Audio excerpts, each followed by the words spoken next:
Edgar Sandoval, President and CEO of World Vision US.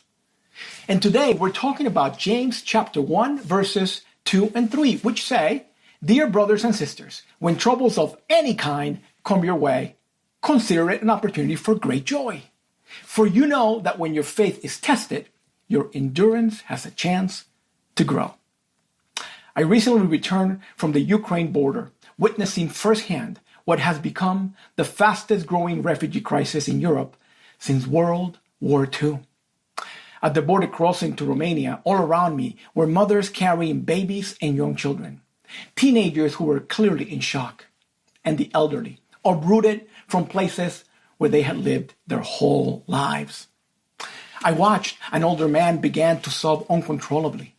He leaned against one of the barriers, clothes covered in mud, and pointed at the sky, reliving the moment when his house had been bombed. The troubles of any kind were in full display, but joy? Where does joy fit in a moment like this? Well, the joy James speaks of comes not from earthly happiness, but from the hope of becoming mature and complete in our faith, as James goes on to say in verse 4.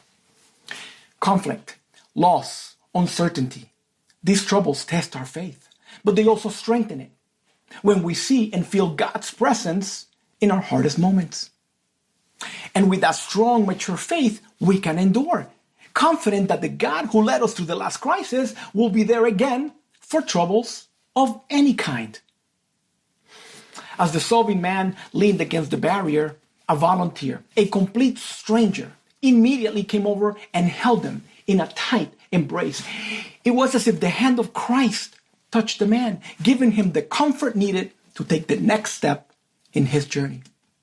We don't know how the conflict in Ukraine will end, and we're sure to face other troubles in our lives. But there is one constant we can depend on, that of God meeting us in our difficult moments and maturing our faith.